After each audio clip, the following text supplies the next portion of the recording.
What's up? Okay, let's see.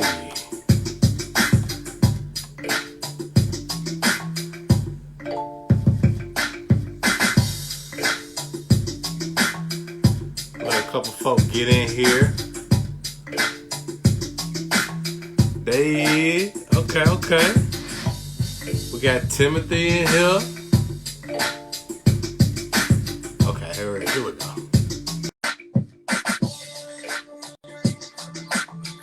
Oh yeah. Yeah. What's up? What's going on? What is this music that you were listening to? Is that just a random instrumental? That's Nelly's EI. Oh, I thought it sounded familiar. Yeah. Let me get this thing down a little bit. Ooh. There we go. Okay, I'm a little low now. There we go. Yeah, you know I gotta always come on with some little, a little bop. Sorry, I'm getting this straight. Well, this is gonna be as good as we get. How are you? Hey, I'm making it. How you doing? I'm doing well. I had like a bunch of random last minute meetings thrown on my Friday. So I was like, damn, I was trying to go easy into this long weekend, but at least we have Monday mostly off. So I'm good. Word. What holiday is Monday? Memorial Day. Okay, because like people around me have been talking about like Monday being an off day, and I was like, I think I still got to go to work, but I didn't know like what my holiday radar was off. Right. So I was unaware that it was Memorial Day. So you just put me on. Yeah, I mean, I usually don't do anything for it, and my schedule doesn't depend on holidays, but I'm taking this extended weekend. I need it. Yeah, you probably deserve it. Well, it looks like the folk are tuning in. My girl Crystal said, Hari, send me one of them books behind you. Hit me up. We'll make it happen. So for my folk that are tuning in who may or may not know, this is Hari Ziyad. Did I pronounce the last name right? Yes. Okay, good. Hari is a screenwriter, the best-selling author of Black Boy Out of Time right here, and the editor-in-chief of Race Baiter. They received their BFA from New York University, where they concentrated in film and television and psychology, right? So give it up. Drop some clapping hand emojis in the chat for Hari. Thank you for having me. I've been waiting for this for such a long time. It's so good to be here. Yes, I'm excited. I got beaucoup questions. I've been doing my reconnaissance. Timothy said, if you don't put one of those books face first, they're going to be issues. They know what it is. Yeah. Okay, so we'll go ahead and dive right into it. My first question is a softball, okay? In my reconnaissance, I learned that your first book was a fantasy novel about warring kingdoms on the supercontinent of Pangea, whose inhabitants lived alongside dinosaurs before an earthquake that will come and split the world in 7. You were about 100 pages in, and I'm just wondering, where are you with that novel? I don't even remember what interview I sent that in. But yeah, I hadn't even thought about it except outside of that interview.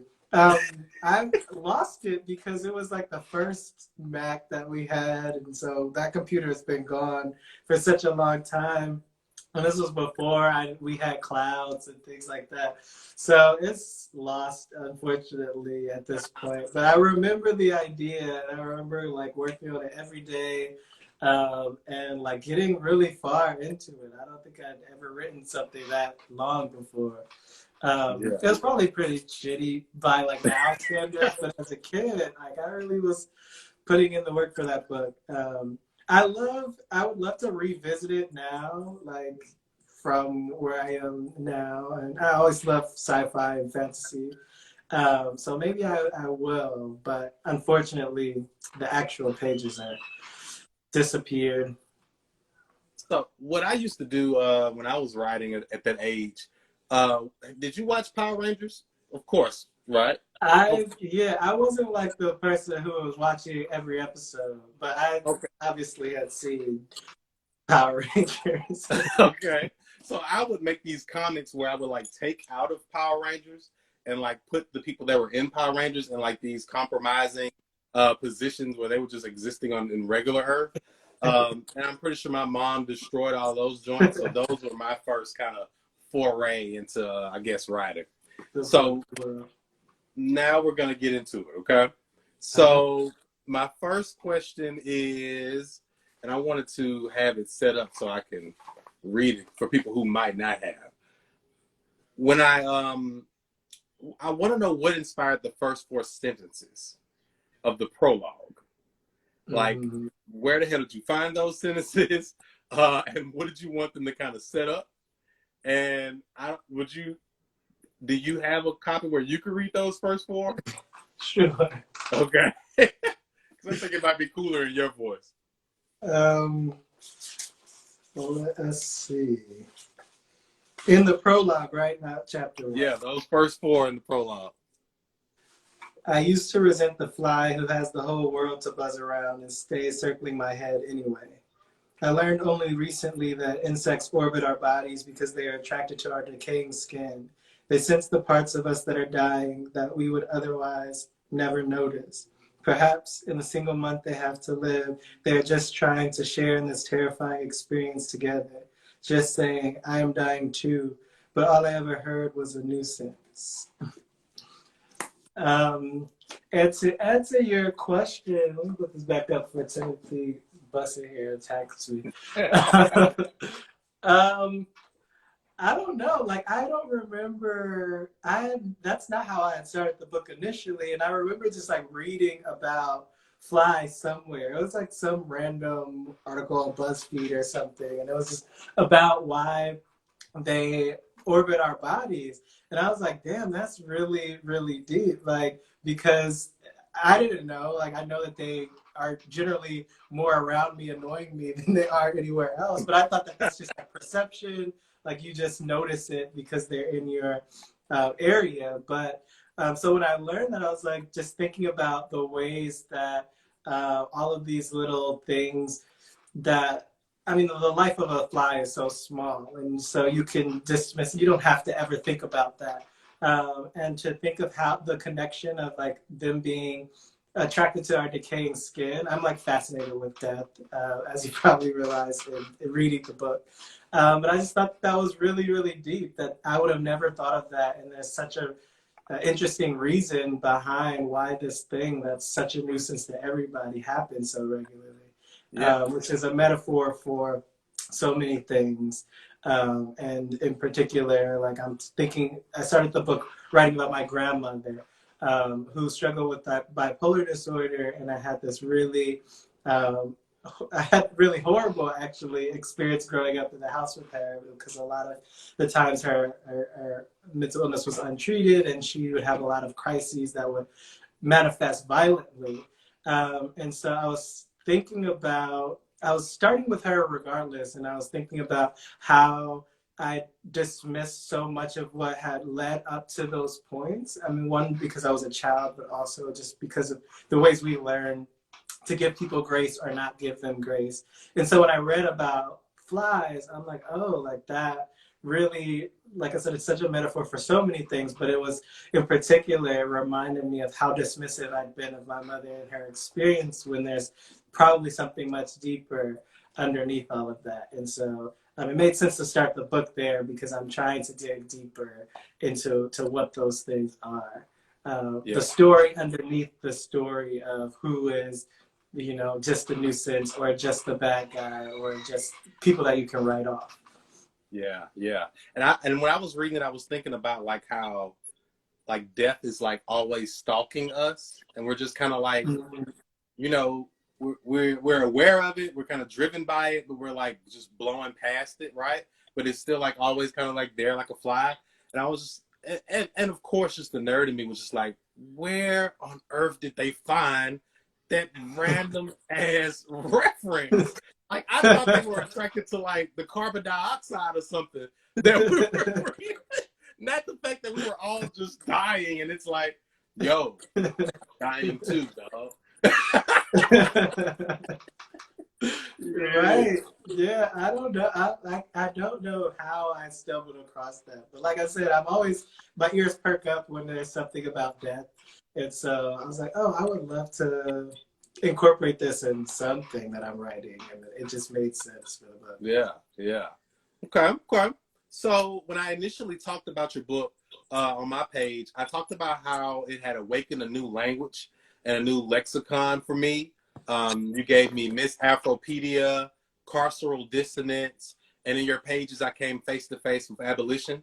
And I want to talk about all of these. Like, I mean, I even got some of the titles I'm excited that I've been inside out of your book. I think Kiana, I've been showing these for weeks. Just because like your book inspired me to like come face to face with those ideas, but then also how those ideas affected me. And so the main one I want you to kind of talk about, main two, is how you got to Miss Afropedia and its connection to misogynoir. I hope I said that right. Mm-hmm. And also the idea of carceral dissonance. Yeah, so like I mentioned that a lot of my work deals with death, but it also deals with Black childhood. Like, I think that is where we will find a lot of the keys to liberation. And so I'm always thinking about Black children, and in particular the ways that anti-Blackness manifests in Black children's lives in particular, because I think there's different ways that that is translated into the everyday experiences of Black children.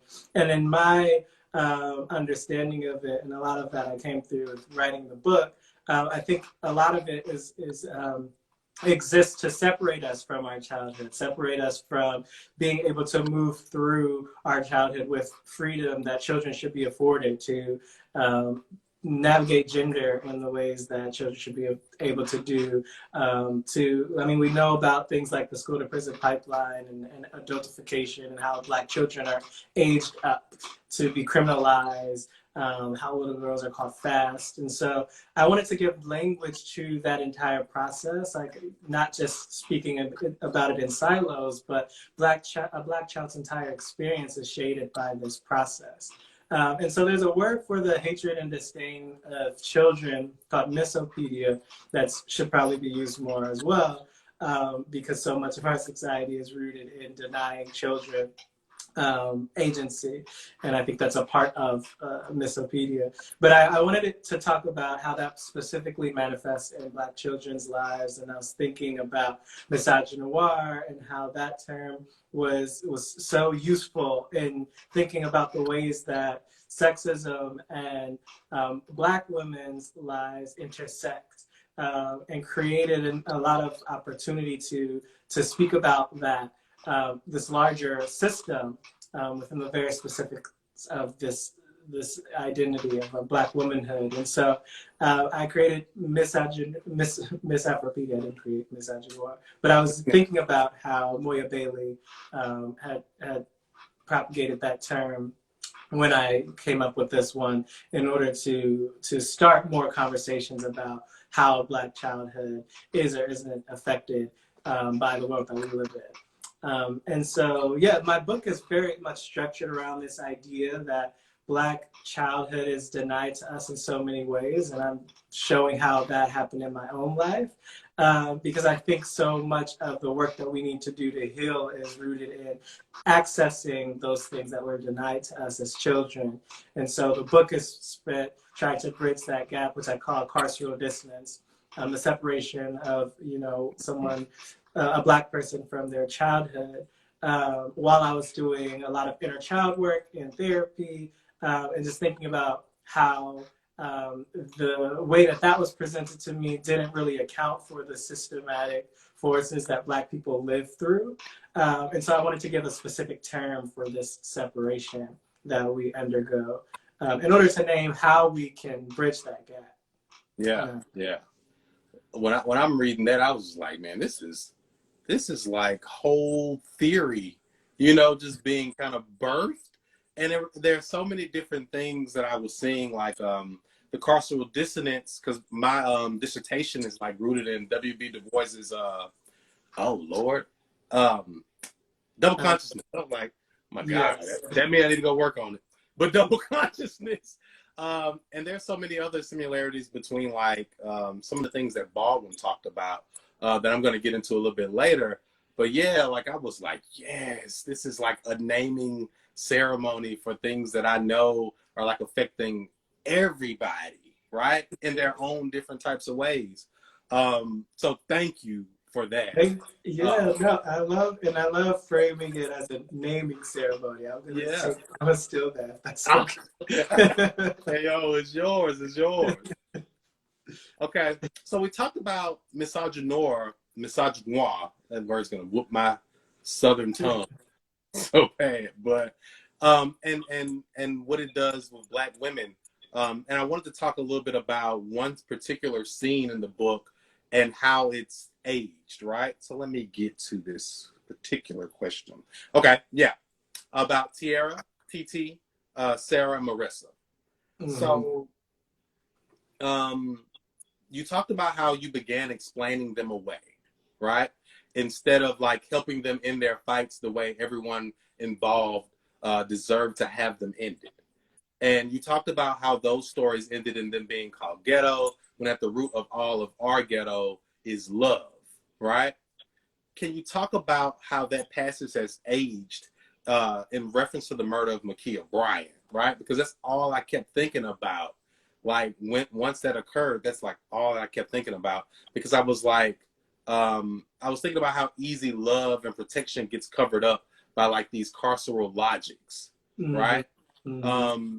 Ever since, and how there are people who are using those logics to make excuses. And I just wanted to know like what that makes you think about having written that prior and then, you know, now. Yeah, that's a great question. I mean, I think it's super relevant, right? I think the ways that when we're thinking about who is written off, to go back to our earlier points and why, like at the very root of the conversation around Ma'Khia Bryant, it's like, this is a child probably shouldn't be getting killed by anybody, but least of all by police. And so to be able to see how quickly that conversation shifts when you add her Blackness into that, and there's other parts of it too. I think that a big part of it is her size, and like there's sizeism, there's colorism, there's this is this particular class that people associated with when they see this as well. But all of that removes very quickly the very like, I hate to use the word human. I try to get away from that term as much as possible. But the way that we're able to feel for, you know, this person who, like all else being equal, a child should not be getting killed. And so when I'm thinking about that story of these girls and how they were fighting, like if you could remove all of the other stuff that was put on top of that story, it would be the same thing. These are young girls who are having disagreements and trying to figure that out. Why? What are the reasons why we can get so quickly to erase all of that and make them deserving of whatever harms that come to them? And so that's obviously still an issue that's super highlighted by the Ma'Khia Bryant situation. But I think we see that everywhere, constantly with Black girls in particular, and Black boys as well. But I think the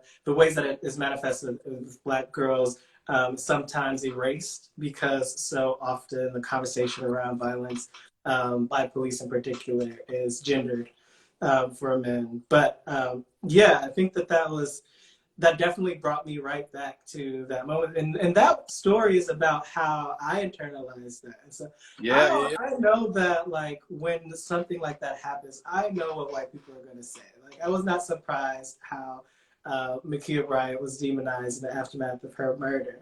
But just seeing how Black people use the same exact justifications, it made me angry, but it also made me realize like I'm part of this too. Like I have been taught the same things and had to unlearn all of those things. And so it's just a reminder of how deeply entrenched those things are in us. Like it's not just something that, you know, white people do, but we have to unlearn all of that as well. And so I think Ma'Khia Bryant was definitely a wake-up call for just how important that work is and how much more we have to do.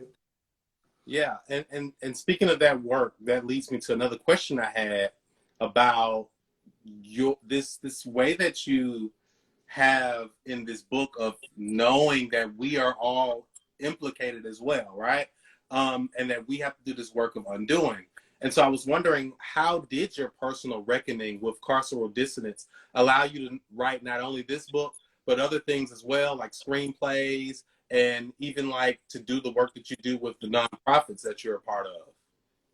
Yeah, yeah. I mean, I think it's still like one of the things that I think is so important.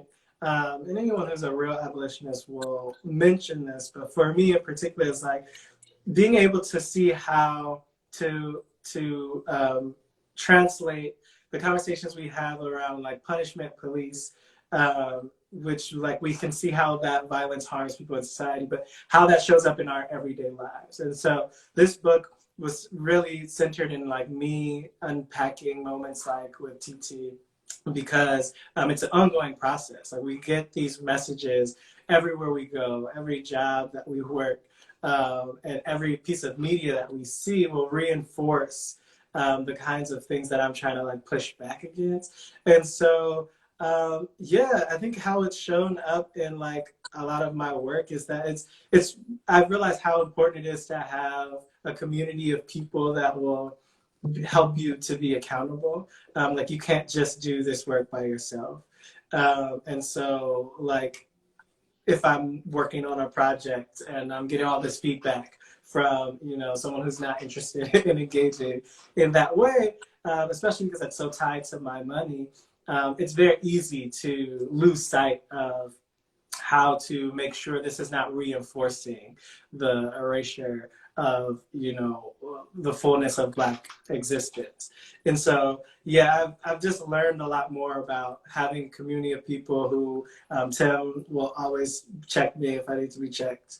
Therapy is not, you know, accessible to everybody, but that's another just mode of being accountable, and figuring out how to do that self-work when there's so many pressures that will push you to not do that and to just exploit. So yeah, I hope that answers your question. I don't know. Oh yeah, yeah, like because I think, you know, when you get serious about doing like abolitionist work, like you have to like first reckon with yourself, right? And so it forces you to like, even when you were talking about how you have to do the personal work of deciding on an alternate solution other than calling the police, right? And I was like, wow, like there's such a that I don't know, it's like a centering of yourself where you have to like put yourself in the shoes of the very people that and the very community that you're trying to heal, right? Um, and I just couldn't imagine like being put in that position, you know, with a loved one and having to like make the decision, because then you gotta like try to stop your anxiety, right? And think outside of the box, right? Yeah. But that's what I think is what makes that so appealing. Because I was thinking too earlier today, I was like, okay, how often do we actually even call, you know, the police to solve some of those disagreements, right? Right. And when I was watching the I think it's like the police chief or something talk about Ma'Khia Bryant, he was like, this is a failure for all of us. And I was like, you know, that's kind of a bold statement when this is one of the one times that someone actually called you guys in. And I was just like, well, what would we have done, right? Like, can we create like these community, I don't know, like interventionists who are there inside the community to stop those fights before they get to those places? Or do we do like work in the classroom earlier to like have those disagreements? You know, like how some kids, because as a school teacher, some kids don't know how to solve, you know, those disagreements with talking. So maybe if we could have done more of that work on the front end, we could stop something like this happening or lessen it, right? Yeah, no, I think one of the like biggest ways that policing perpetuates itself is that it runs on myths. Like you said, Mm-hmm. I've probably called police like once in my entire life. But in my head, like it's looming as like this is a solution that I know is true, even though like it's never ever worked. And then the one time that I have called police, they've done nothing. Like police don't come and investigate. It's crime. usually over, right? It's like, They take notes and then put those notes away, and then that's fine. And so, but there's this myth that they exist to do all of this work, and that myth prevents us from imagining. And so, I think a lot of the work that we have to do is to have these kind of like we don't ever have to think about a crisis down the line because this myth that police will always be there to solve that. But what if we did start having these conversations of like, okay, like what is the plan if we hear something in our apartment? Do we know our neighbors' numbers? Like, do we have people that we can check in? And, like, are we connected to these people in our building? And so one of the things that me and Tim did after one of our friends had like a mental health crisis is we like sat down and actually wrote out like this is the step-by-step of like what we will do when we're in a crisis situation. And so a lot of that just takes pre-planning, like you're saying. I think it's going to also look different from community to community, but I think we've all practiced this in one form or another. I mean, I remember growing up, and if there was like women in our family that were in domestic violence situations, like them coming to our house, someone that I was in a talk with recently mentioned this, like bringing that person to the house to be safe because they don't necessarily want to call the police. Like that's a practice of abolition too. And so I think we've done it, and it's just about naming what those are. And that's why my grandmother and her relationship with my mother was so important to the book. Because growing up, I didn't call that abolition, but when my grandmother would have these crises and my mother was trying to find alternatives, that's exactly what she was doing. yeah. And so I think like naming those things that we have seen and then just building on those and making practices out of those is really, really important to dispelling this myth that police are here to save us, because that's just never been true. Yeah. I was reading, like I said, the Kaba book, and I think in there she was talking about how they build that myth through like showing up in the community and handing out like, you know, toys or so and so and so, stuff that really doesn't technically go into their like job description, Right. You know, and it reinforces that myth inside of our head. And I was just like, wow, just blow my mind. Propaganda. Yeah. Which is everywhere. It's in TV shows that we watch.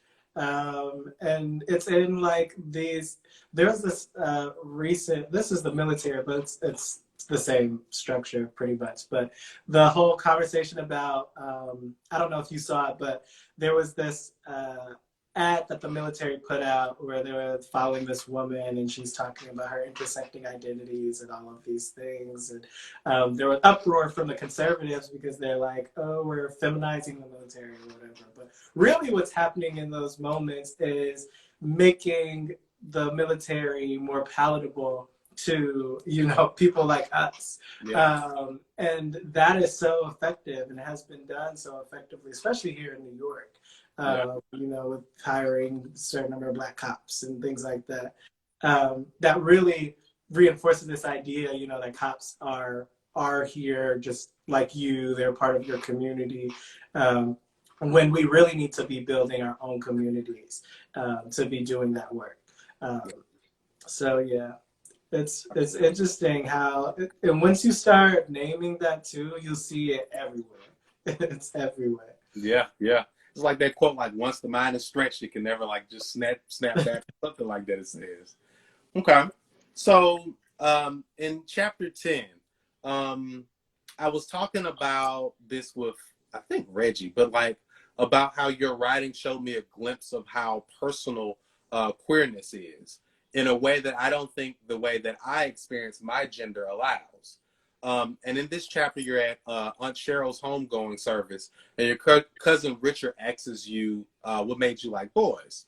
And you interrogate whether or not you were born gay, and not only that, but the ways this world asserts a certainty about sexuality in general, whether it's straight or homosexuality. And so I was wondering, what did you want this chapter to do or explain or illuminate for the readers? Um, yeah, that's one of my more interesting chapters. I don't know if I'd say it's one of my favorites, but I think I'm trying to do a lot of work in that chapter. Because I think the idea of like certainty is, and like this is, you're on a journey from like birth to death that's going to be in a straight line, is harmful regardless, like whether Yeah. you're here or not. And particularly for Black people who are never on the right line. Like we're always on the line that's going to lead to us being abused in this world. And so I wanted to show in that how so much of the language around queerness is, particularly as we were doing the whole fight for marriage equality, had been like co-opted to reassert a kind of certainty that doesn't allow necessarily for us to continue expanding along our journey. And they do it within the context of, it's supposed to be for the sake of other queer people. Like if you're born this way, then, no one else will try to change you, although that has never stopped anyone anyway. Yeah. But I think that you lose so much when you just assert that everybody is born in a specific way, and like that is the reason why they behave, and it allows people to not give you space to expand your own journey. And so I was thinking about how even as a queer person, I had adopted that, and how that might have affected my relationships with straight people in my family. And reinforced some of the things that were harmful even to me, by not giving them space, in the same ways that they weren't giving themselves space, in the same way they weren't giving me space to have a different relationship to gender. And so, yeah, I was trying to just show how to separate gender from a sense of certainty can be freeing for all of us, even if ultimately, you separate and you still realize I like someone who is assigned a different gender than me. Even within that space of like what's assumed as straight, we can move towards liberation if we remove ourselves from this idea of gender as destination, as certainty, as something that's fixed. Yeah, yeah. Also, guys, I forgot to say this at first. If you guys have any questions, drop them in the box, and I'll try to get to them. And thank you for that, because when I read it, I was like, wow, like you were capturing like how you were trying to like explore it on your own inside the chapter, and I saw like a note inside the chapter. So I was like, let me go see what this note is. And I went, and it was scientists find DNA differences between gay men and straight twin brothers, right? And I read it, and I was like, initially they're trying to find this certainty where they can like pinpoint it genetically, right? But then they like realize that there are spaces in between the DNA that they can't even account for, and then also that there is this certain space that has to be allowed for lived experiences, right? Right. So that people can like you said, enjoy this expansiveness and get off of that linear like path. And I was again blown away by this. Was this random reading that you did in the background to like inform that chapter? No, that chapter, actually, I've written a bunch of different articles about gender before, and that chapter is kind of, that whole section in the middle of the book, I pulled from a lot of my earlier writings to put together. So I had read that study a long, long time ago, and I wrote in a piece called, what was it called?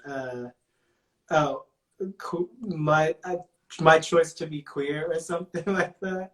And I pulled a lot of those same ideas from that. Because I think it's a practice to reject this like linear narrative.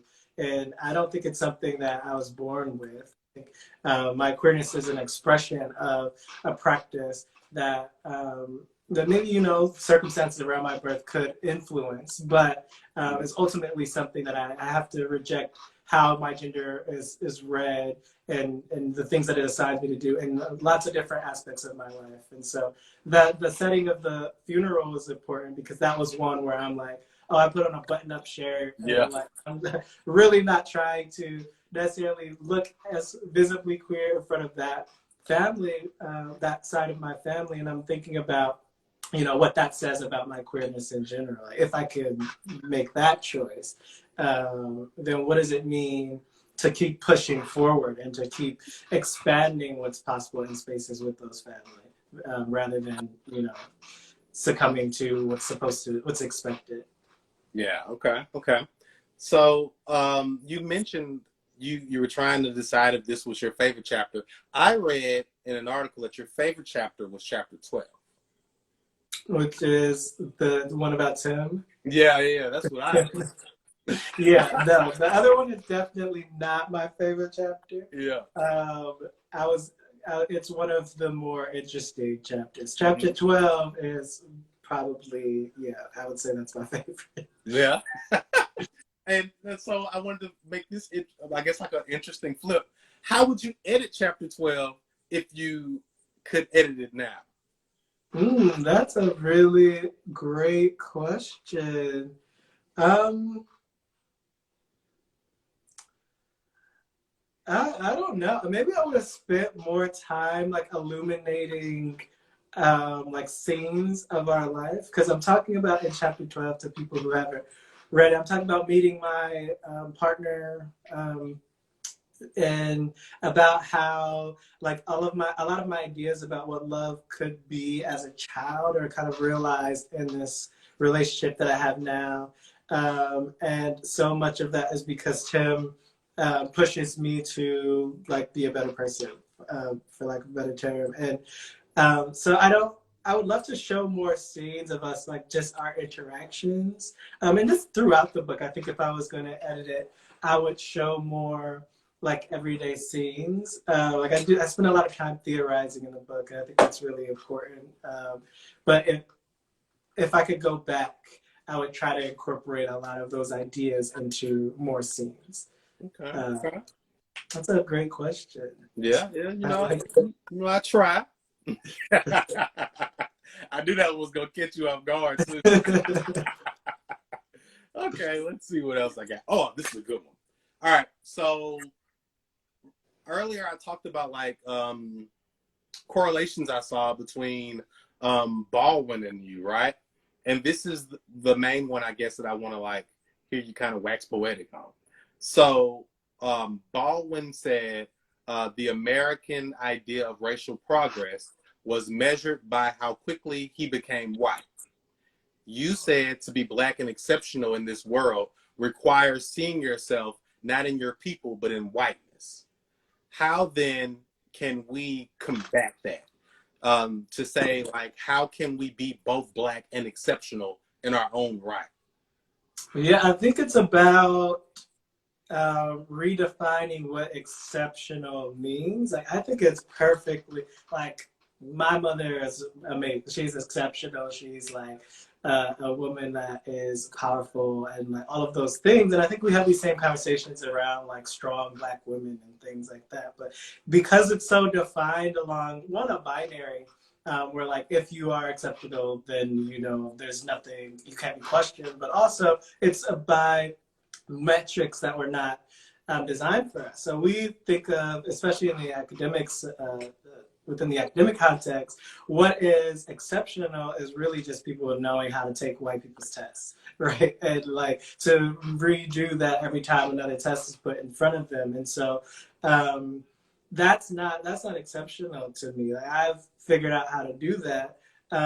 But what could be more exceptional are the things that my mother did, for instance, and the ways that she raised us and homeschooled us and did all of this work of like charting this course of being a Black Hindu woman in America in the 70s. Like, and I think we all know that. Like, we know who's really exceptional in our neighborhoods, the singers who are the dancers, like all of the things that we know but aren't given the same credit. I think about this a lot when I'm listening to artists like Yeba or like what's Adele, and thinking about how the ways that they're their ability to sing like us will always be measured as greater.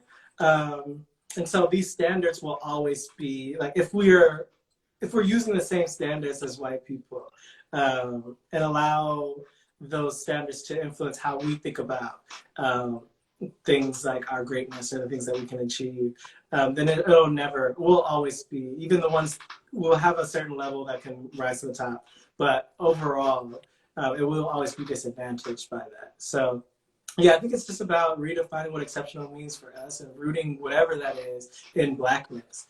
Yeah. And rooting it into like what has benefited us. Like, I know what's exceptional by how exceptionally it's impacted my life for the better. I don't know if just doing well on tests is doing that necessarily. Absolutely, I agree. You know, I'm in the testing. We just got done with testing, and the anxiety that like it gives, and knowing, you know, like as a teacher, you kind of know that you're like perpetuating like a certain system, but you hoped to like get in there and disrupt it, you know. Yeah. But at the end of the day, they still have to like take that test as opposed to a test that looks like them. Right. You know, it's disheartening, but you know, it's where we are right now, and you know, hopefully we can imagine something different down the line. That's what it made me think about, like when I was reading it. You spoke about your mother and how the work that she did was exceptional, and it had me thinking about another question that I was working on that says basically like some abolitionists, or rather like the ones I've been studying, prioritize like Black feminist politics as a center for Black liberation and abolitionism. And I was wondering, in what ways were your choices to include the women you grew up with, the women who raised you, and also specifically the story of Corian Gaines, possibly influenced by this particular perspective of Black liberation? Yeah, that's also a good question. Yeah, I don't know if it was conscious, but I think it speaks to why Black feminist thinking is so critical to abolition, because those are just my examples that I know of like abolition, and I think most people will be able to point to the women in their life as modeling this, because I think that that has just been a part of existing as a Black woman, and to a certain extent also just being a Black queer person, and or also marginalized within our community. We've had to figure out ways of solving intercommunal harms without police. And so, yeah, I think just like the first examples were always going to be women because of that. And I start with my mother and my grandmother, because that was the first time that I saw an alternative to police be putting in practice. That's the first time I could know that. And I moved to Corian Gaines in particular because I think she was for those who don't know, Corian Gaines was, she was killed by police in the Baltimore area after she was served a citation for a traffic violation, and the police tried to serve it at her house. She wouldn't let them in, and they broke down the door.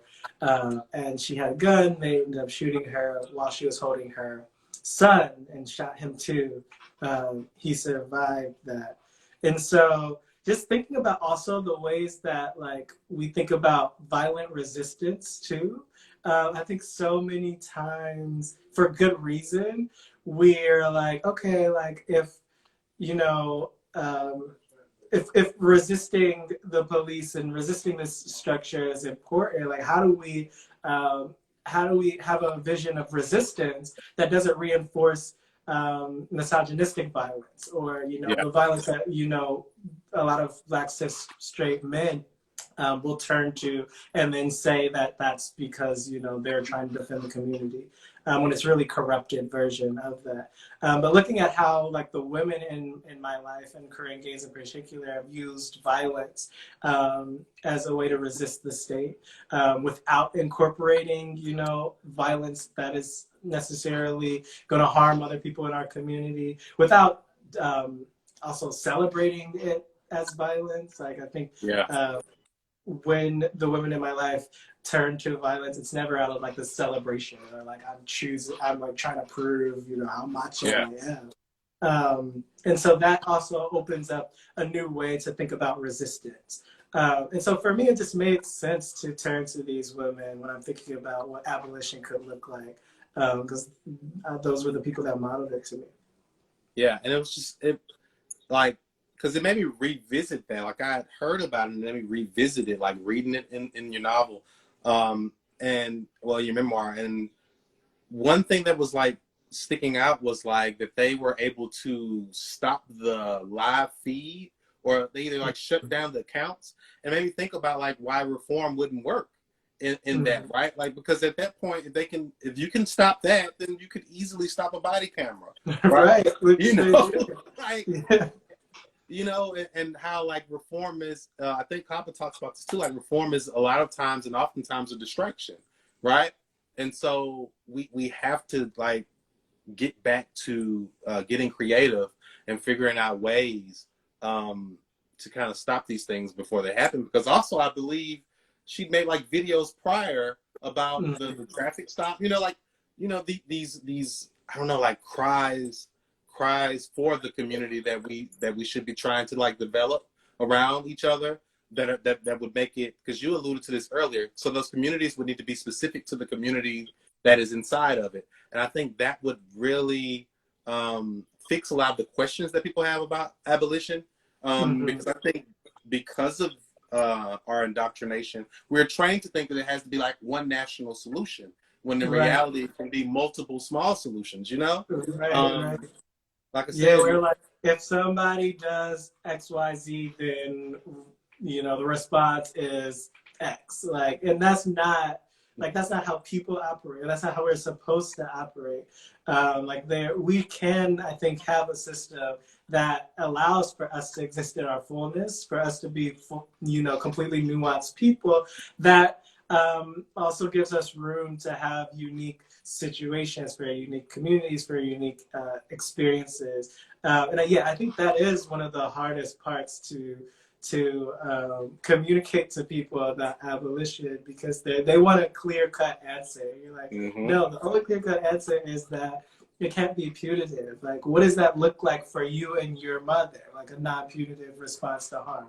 It's going to be different from how you react to your partner, you know? So if that's the truth, then on a larger scale, that's going to be the case too. And so just empowering people to know that they're able to live in ways that are unique to them and their communities is going to take a lot of work.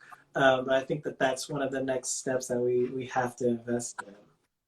Absolutely. Well, here is a question from the folk in the chat. Can you see that one? It says, the cover is amazing.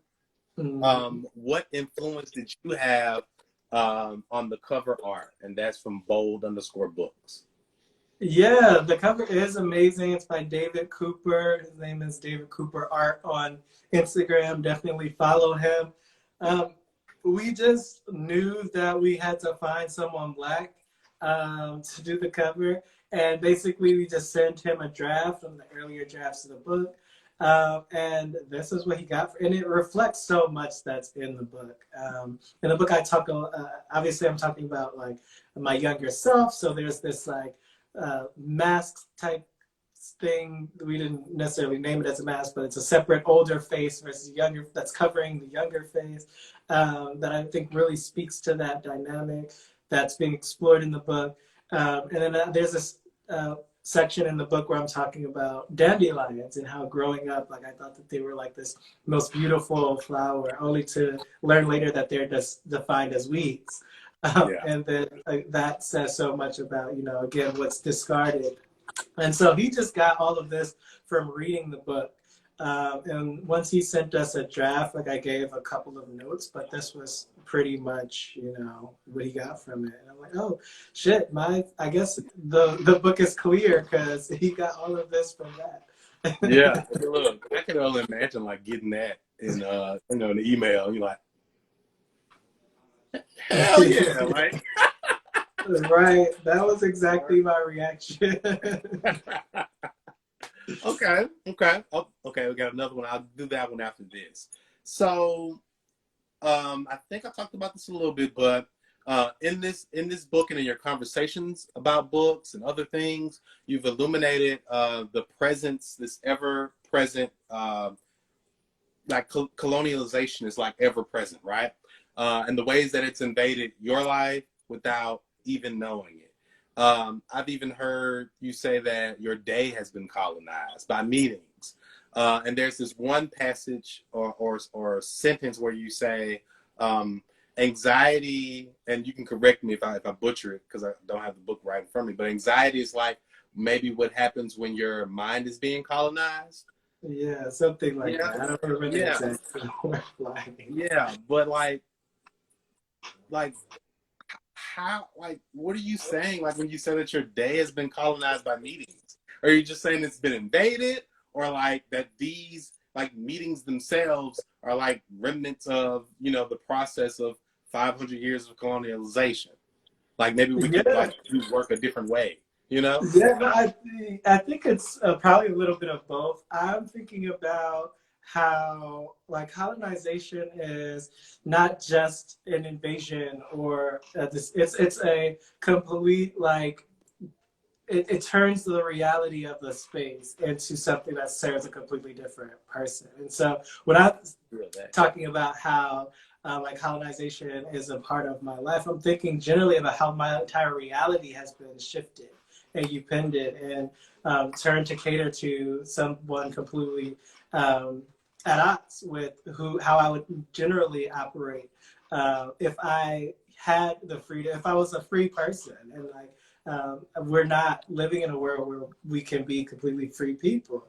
And so, yeah, those things to me are just are examples of that. And they also, I think, specifically if you want to talk about like meetings and how capitalism has turned productivity into like this thing that we all are supposed to be doing at all seconds of every day.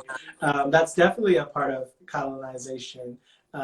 It takes us away from the things that our spirits need and the ways that we have lived rooted in like indigenous health practices. So like rest is not an option under colonization. And just being in touch with yourself and your ancestors and doing things like inner child work. The things that get in the way of those things are to me just examples of colonization. And so I think that's definitely a way that my anxiety manifests. My anxiety is generally prompted by, I know that I should do something, but I just ruminate on like, is that the right thing over and over and over again? And this like refusal to believe yourself and to be able to like listen to yourself and to trust yourself. That's what I meant by this is a product of colonization. Like we're so separated from who we are at our core. Which I think is very connected to our ancestors and our indigenous ways of being. And so that to me is an expression of, colonization. Okay, let me see if that flows with what I got here. Oh yeah, I do. All right. So you threw me another alley-oop. So ancestor veneration, right? I got my ancestors guide me always, always shirt on, which is one of my favorite quotes I came up with. And I've talked about this before, but I keep my grandfather behind me whenever I do things like this for like backup, right? And I framed this in reference to something I read about one of the reasons you were writing this book, right? About you, I think you said that you were writing this book in part to save your mother, right? And it made me think about I wanted to save my grandfather and my grandmother, right? With prayer was my plan, right? Because my great grandmother always said I would be like a pastor. So I was like, I'm coming home, I'm gonna save them, I'm gonna pray over them, and they're gonna stay with me, right? And each time death beat me there, right? Mm-hmm. And so I in turn turned to some of the same things that you said that you kind of turned to, which is like, ancestor veneration and other spiritual systems prior to the diaspora, right? And I was wondering if you could speak to a little bit about how those transitions, or that like reaching back or Sankofa, right, was central to writing this book, and how important spirituality is to Black liberation. Yeah, I think it's completely central to it because for all the things that we just named, like if we're going to be healthy people, I think we have to get back in touch with what health meant outside of colonization. And I think the way you do that is through doing ancestor work. In whatever ways, like it can manifest in so many different ways. But to your earlier point about like saving my mother, I think one of the things that ancestor veneration showed me is that there's a different way of like saving people doesn't have to look like they just exist on this planet with you. Like you can save your mother even after she's passed, and she's going to be the main one helping you. Yeah. And that is by doing the work that continues her legacy and doing it in ways that are going to lead towards your liberation, because that's what she's always wanted for you. And so I think our ancestors have always wanted us to be free, and they will always support us in being free. And so as soon as we tap into that work, like we're automatically going to start moving towards our freedom, because that's their whole reason for existing, basically, is to get us there. And so I think it's so central in doing that work, especially because so much of, I think, the barrier of us doing that work, and I know for me, is like not knowing how to grieve. I think ancestor work teaches you how to grieve, and teaches you that grieving is okay, in ways that this society, someone dies in your family, you get 2 days off. Like we don't grieve. And what would it mean to grieve everybody who's been lost to the system? I think when we have an answer to that question, because a lot of that, I think that grieving process brings us to anger, brings us to resistance, brings us to doing a lot of things that we'll need to do that we would otherwise maybe be complacent in. And so in those ways, I think that ancestor work is so central to us getting free. Absolutely. And even, I'll tell you something I was talking with my wife about earlier. I was like, Hari's book has me thinking about even the way that I'm tapping into that, and how that process of tapping in is like possibly being invaded because I've been looking more to my grandfather than my grandmother, right? Like what if she's reaching, and because I've been kind of like trained to reach for him because of whatever shade of performative masculinity I'm putting on that day, right? I might be missing out on like another part that could be liberating me. So of course, Granny's over here too, right? So, yeah, but I was like, that's just how crazy, how much the book has me doing like work on myself, that I just thought was just hella dope. So speaking of work, because I always got like an alley-oop, Timothy was getting out on me because of my question dance. I recently read Darnell Moore's review of Punch Me Up to the Gods by Brian Broom, which he called a continuation of the Black queer writerly work of self-creation. This same living genius also told you that there was no story worth telling that isn't self-reflective. In what way is this work in that particular tradition, and in what way does it reflect the beating heart of abolition? Yeah, I think I hope that the book that I wrote shows self-reflection throughout. I'm thinking in particular about the way, like the reason I start with my grandmother is because I was thinking very punitively about her, and what does it mean to reevaluate why, I would be like, I don't care because she deserves this because she's, been harmful to us. what is that kind of self-reflection roots the story at the beginning, because that's part of the TT and Tierra story, that's part of everything throughout the book. And ultimately it's a part of abolition, because I think when we're talking about the ways that, you know, the solutions are individualized and based on individual communities, the reason we'll know answers is if we're in touch with ourselves, because we might have a response to harm that could look like violence to someone else. And I think ultimately people who are in the position to make those determinations need to know whether that's out of trying to punish this person who's harmed, or that whether that's out of trying to find healing for the community, for the parties who have been harmed. And only by doing self-reflection, only by looking at the ways that you've been punitive in your relationships, your family, your communities, will you be able to recognize what that actually looks like. And so to me, that's the starting point to abolition. Like, yes, I want a world without police and prisons and all of those things. I don't think we can ever get there without doing this work ourselves, for one, but also when people are like, what do we replace that with that work will be so central to how we operate, that will be at the root of every conflict. And so, yeah, I think self-reflection is central to is the starting point for abolition. Absolutely, absolutely. Let's see. Okay. We got one from my co-host here, Reggie Reeds. What is one of the most important life lessons you learned from authoring Black Boy Out of Time? That changes from time to time. I think one of the lessons that I'm learning, or that's become more important now, there's a chapter in the book called A Prayer for Rest.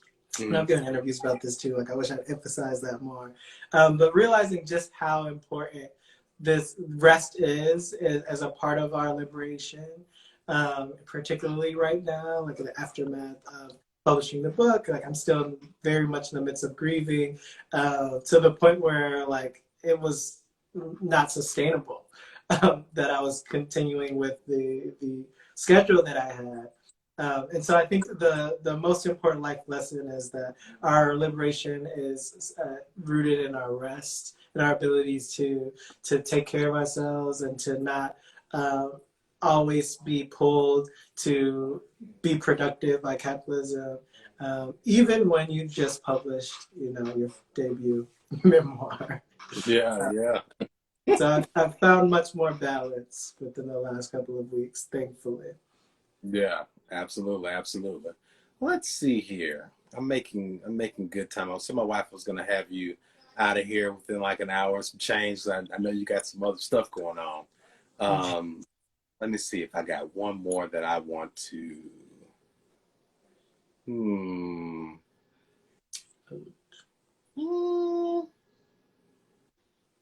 Okay. Yeah, let's do this. There's so many. I like because I do like I make like a huge list. I got like all of this, right? Oh wow. I try to like make it a flowing thing where like wherever like, you know, the person kind of goes, I can kind of go there too. But yeah, I got like a notebook full over here too. I need to make like one full notebook of like all the ones I've done. But anyway, I think this one is very important. So let me go back to this one. Okay, yeah, because I think this doesn't get talked about enough in other circles, right? Like outside of what this is focused on. So, what are you hoping folk will take from trigger warning that you don't think most Americans understand about sexual violence in the queer community?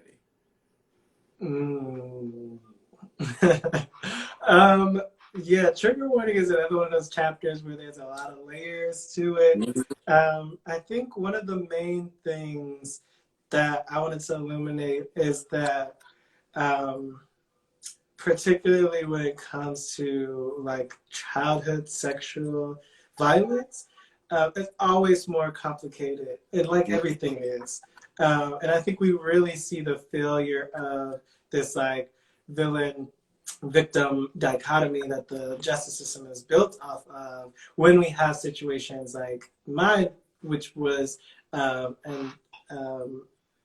this is, I guess, another trigger warning for people who are there, but it was another family friend who was also a child who did something that was sexually violent towards me.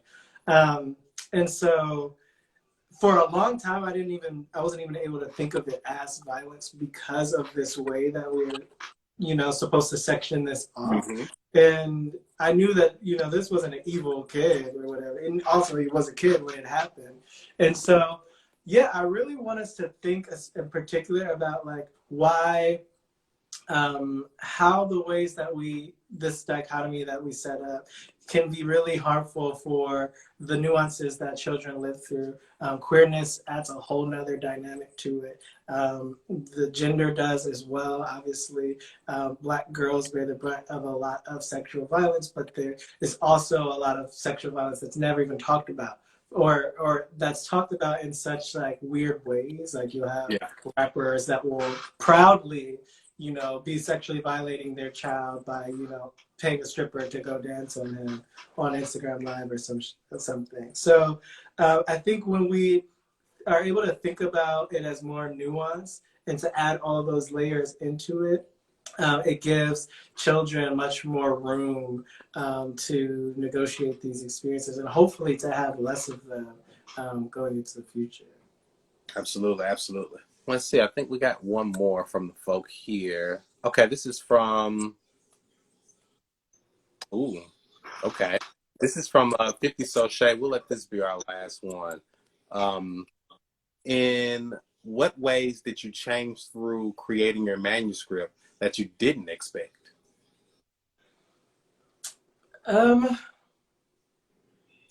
Yeah, I think there was so much that I didn't really expect from writing this book.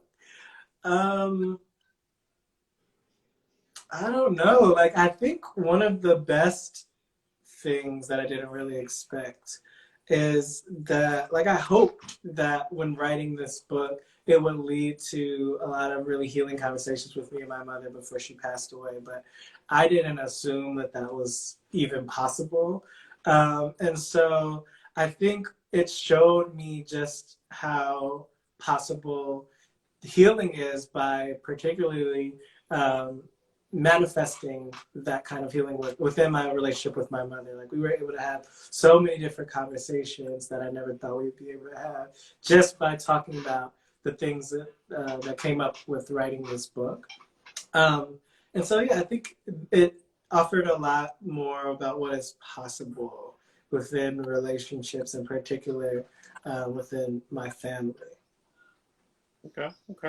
Well, Hari, thank you for your time, for this amazing book, for the work you do with Race Baiter, for the work you're working on, and the work that you're going to like continue to put out in this world. It has really, really been a pleasure. Thank you. This has been so good. I'm so glad I was able to make it. And I love the work that you're doing. So continue doing that. And I'm honored to have been a part of it. Thank you to everybody who came out. And yeah, I hope you all have a great weekend. Absolutely. Y'all go get this book ASAP. Go get it. All right. Peace. Take care.